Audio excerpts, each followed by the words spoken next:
거하고 구하고 지키라. 거하고 구하고 지키라 라는 제목으로 함께 말씀을 나누겠습니다. 요한복음 17장에서 13장부터 17장까지는 소위 고별 강화라고 불리우는데, 예수님께서 십자가를 불과 몇 시간 앞두고 계신 상황입니다. 가룟 유다는 떠났고 베드로의 부인도 예고되고 있습니다. 예수님은 제자들을 곧 떠나실 것처럼 말씀하시는 겁니다. 그때 제자들의 마음속에 질문이 생기죠. 주님이 떠나시면 우리는 어떻게 살까? 그런데 예수님께서는 놀랍게도 그들의 삶의 전략을 가르쳐 주시지 않았습니다. 어떻게 강한 조직을 만들어라, 영향력을 어떻게 확보해라, 체계와 시스템을 어떻게 유지해라, 이런 말씀은 하지 않으십니다. 그러면서 한 가지 강력한 이미지를 소개해 주시는데, 그게 바로 요한복음 15장 1절에 있는 나는 참 포도나무요 내 아버지는 농부라 라는 그런 이미지입니다. 어렸을 때 복음성가에 있었던 것처럼 예수님은 생명의 참 포도나무, 아버지는 포도원 농부시니, 굉장히 단순한 그리고 재미있는 것 같은 포도나무 이야기는 매우 강력한, 매우 직관적인 그런 메시지였습니다. 그리고 그 말씀 안에서 여기 오늘 제목으로 삼고 있는 Abide, Ask and Keep이라는, 헬라어로 말하면 메노, 아이테오, 테레오 하는 거하고 구하고 지키라 라는 말씀이 오늘 우리에게 주어지는, 과연 우리가 어떻게 살까?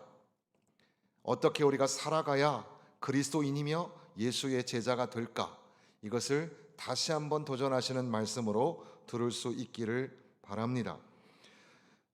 너희가 내 안에 거하고, 7절에 되어 있습니다. 너희가 내 안에 거하고, 내 안에 거하다라는 말은 이미 1절부터 쭉 이어져 오는 말씀 속에 너희가 내 안에 있어야 한다, 내 안에 있지 아니하면 아무것도 할 수 없다, 내 안에 거해야 한다, 그런 말씀들이 쭉 진행이 되고 있는 겁니다. 이 중요한 거하다라는 말은 단순히 머물다라는 의미가 아니라 지속적으로 연결되어 있다, 끊어지지 않는다, 함께 남아있다, 이런 말입니다. 그래서 계속해서 남아있는 상태, 계속해서 붙어있는 것을 머물다라는 거라고 하는 거죠. 그러니까 주님 안에 거한다라는 것은 단순한 신비한 체험이 아니라 예수님과의 실제적인 연합 속에서 말씀 안에 살고 순종하며 살고 사랑 안에서 지속적으로 계속해서 연결되어 있는 상태를 거하다라고 표현하고 있는 겁니다. 예수님은 왜 포도나무 비유를 말씀하셨을까요? 당시 유대인에게 포도나무는 단순한 농작물이 아니었습니다. 이스라엘 자체를 의미하는 상징이 바로 포도나무였습니다.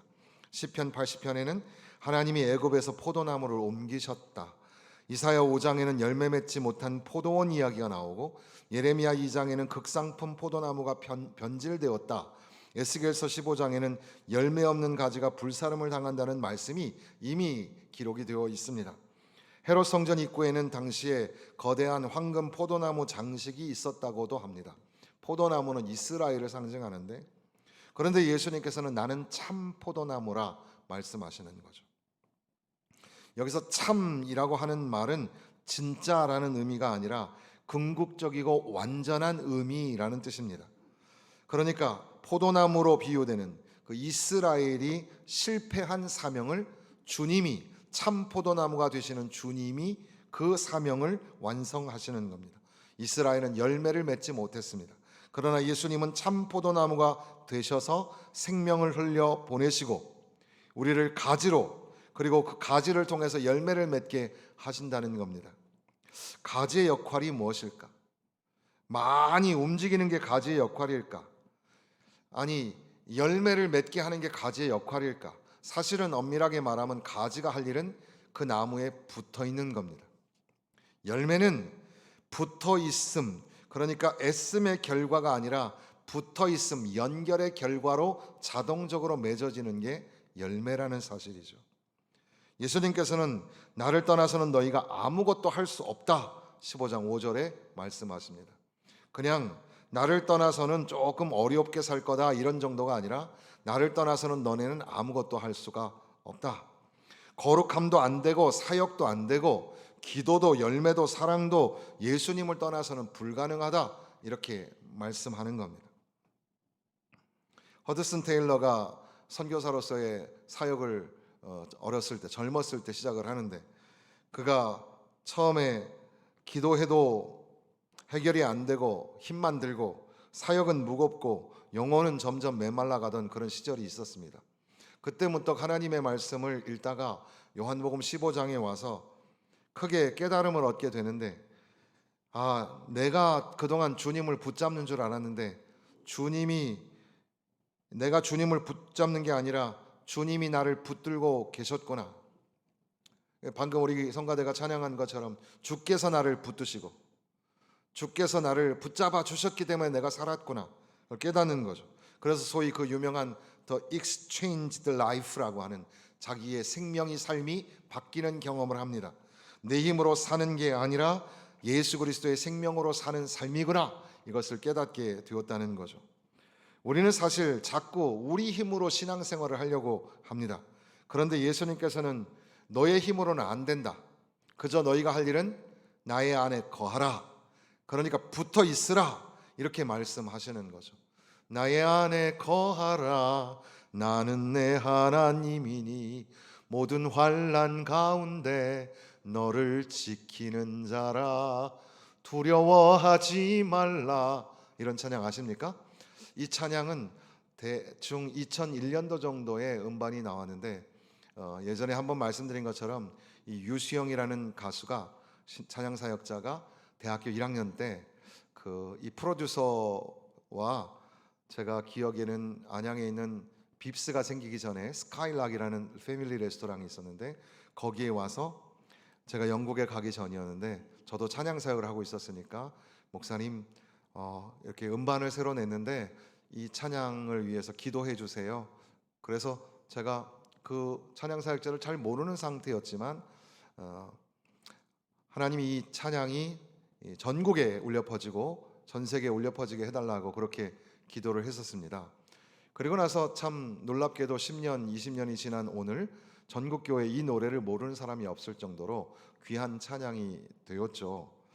그런데 그때는 사실 몰랐는데, 최근에 이제 이 유수영 목사님의 간증들이 나오고 있지 않습니까?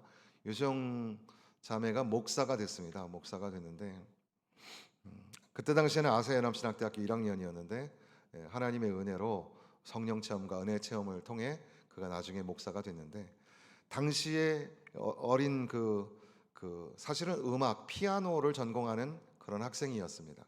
그 피아노를 하루에 8시간씩 막 치다가 이 과사용 증후군이라고 해서 손가락과 손목이 다 마비가 되는 병을 얻게 됩니다.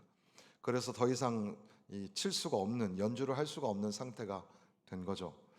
그런데 그런 중에 순복음, 여의도에 있는 순복음에서 운영하는 그런 찬양팀이 있었는데, 거기에 어떻게 기적처럼 들어가게 되고, 또 큰 집회에서 이렇게 연주를 해야 되는데 찬양도 잘하고 여러 가지 순서도 잘하는데, 자기 순서가 다가올 때에 나는 노래도 잘 못하고 또 이제 이 손이 굳어가지고 연주도 못하는데 큰일 났다.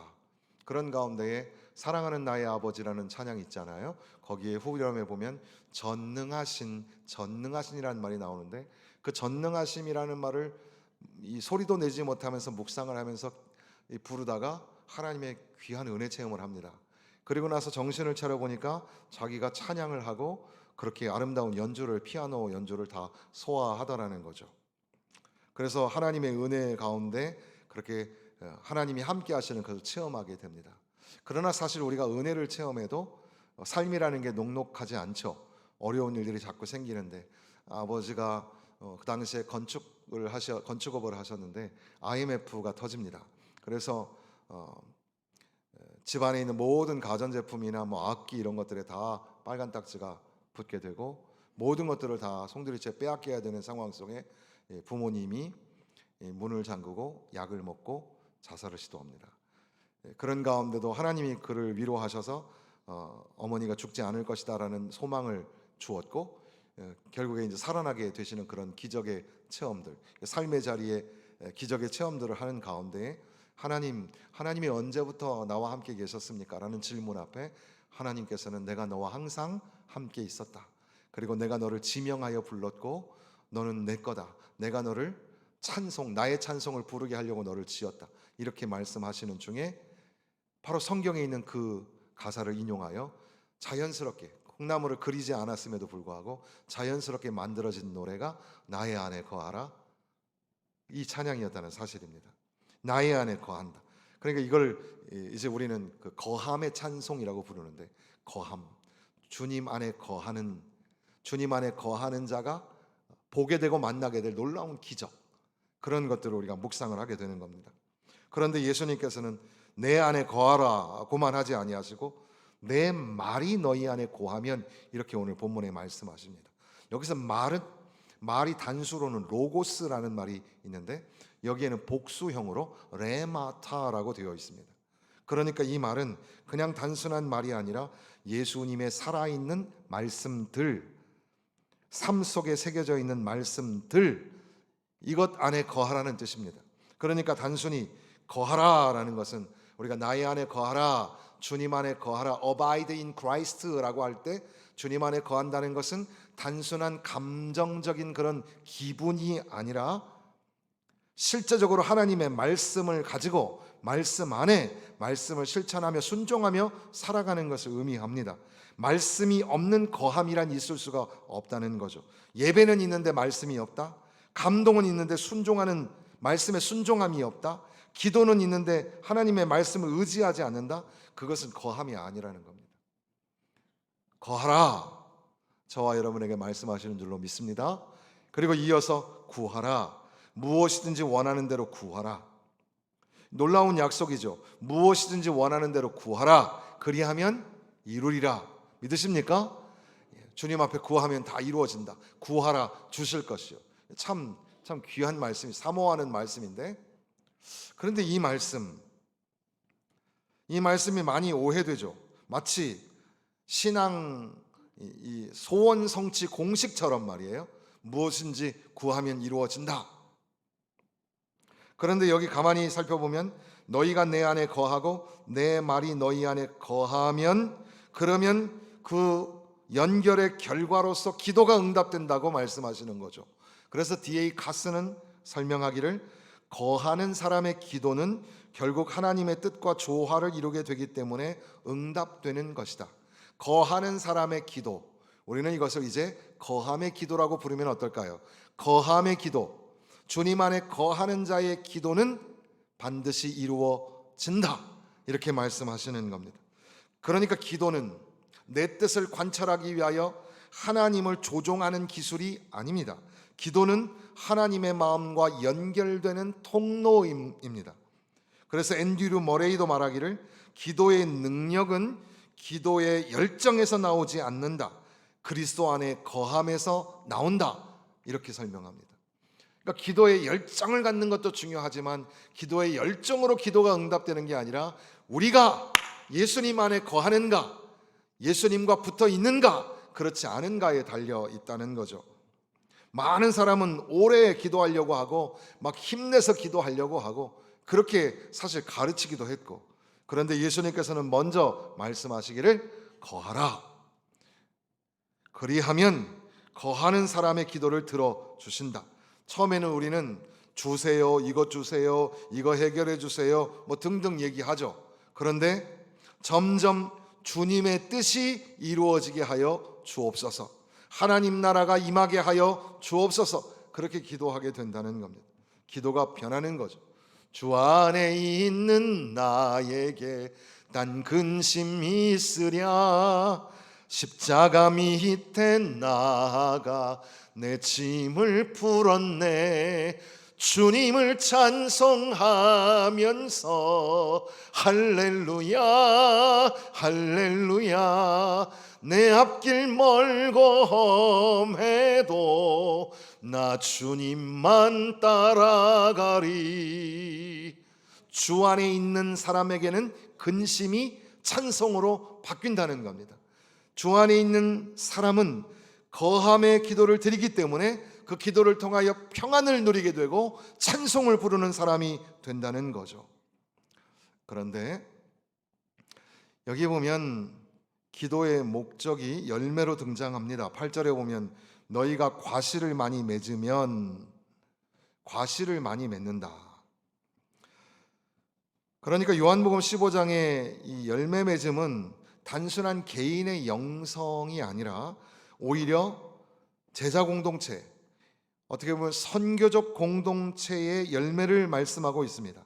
예수님은 떠나시지만 그러나 이제는 성령을 통해 제자들이 세상으로 보내심을 받고 결국 이 기도는 세상을 향한 열매로 이어지게 되는 것, 가정에서, 교회에서, 세상에서 그리스도의 향기를 드러내는 소망이요 생명이요 구원이 되시는 예수님을 전파하고 선교하고 그리하여 맺어지는 열매에 이르기까지, 그렇게 열매 맺는 삶이 목표 지향이라는 사실입니다.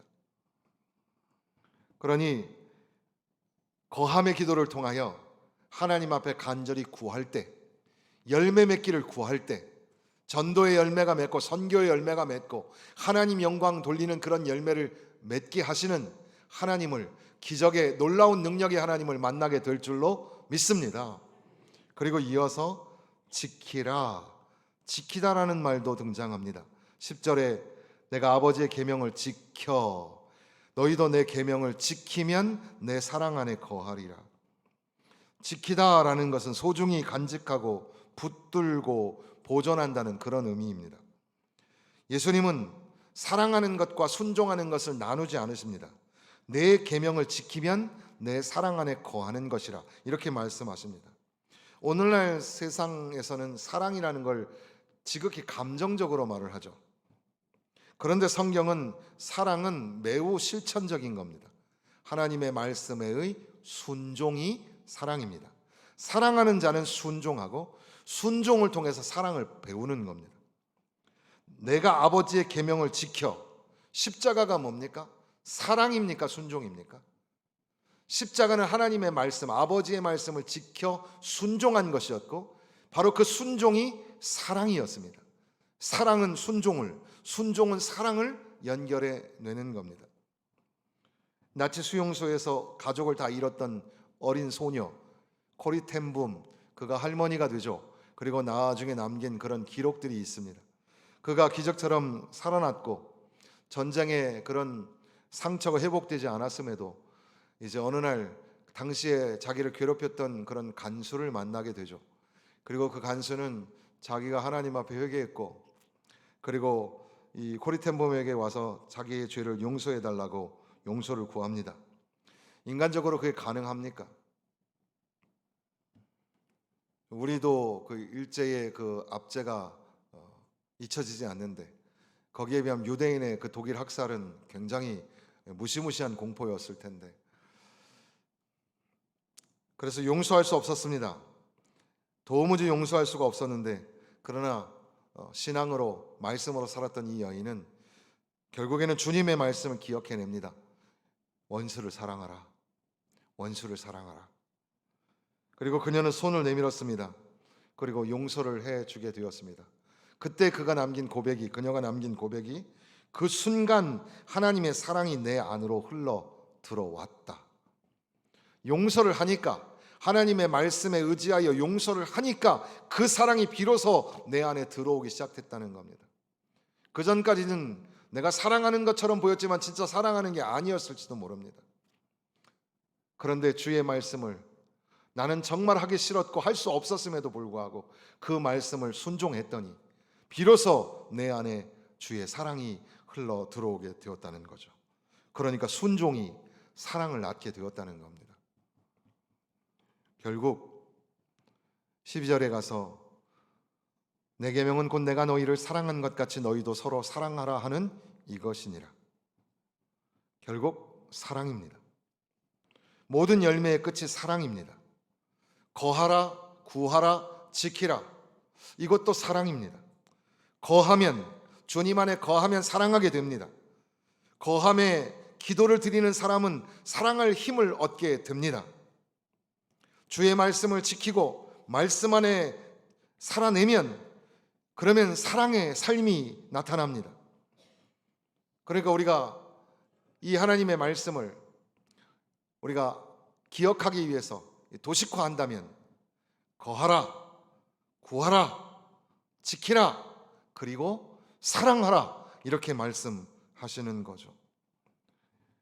여러분, 오늘 우리가 그리스도인으로 살아간다는 것, 예수의 제자로 살아간다는 것, 어떻게 하면 될까요?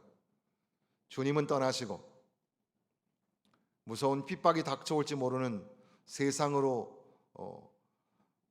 나아가야 하는 제자들, 우리는 어떻게 살까? 그때 예수님께서 거하라, 구하라, 지키라, 서로 사랑하라 말씀하시며 그제서야 비로소 너희가 내 제자가 된 줄로 알리라, 이렇게 말씀하십니다. 오늘날 세상은 급속도로 빠르게 변하고 있습니다. 그래서 테슬라의 회장이 어떤 그런 대담을 하는 그런 장면이 있었는데, 그거 보니까 어떤 사회자가 묻기를 지금 현재 현존하고 있는 의사들보다 뛰어난, 의사들보다 더 탁월한 그런 실력을 가진 AI 의사는 언제쯤 등장할 것 같냐? 라고 물었을 때 언제쯤 올 것 같아요, 그런 의사가? 그 사람이 워낙에 좀 과도한 얘기를 많이 하기 때문에 우리가 깜짝깜짝 많이 놀라는데 3년 걸린다 그랬습니다. 3년이면 지금 의사들보다 뛰어난 AI 의사가 나타난다는 거죠. 세상은 무섭게 빠르게 지나가고 있습니다.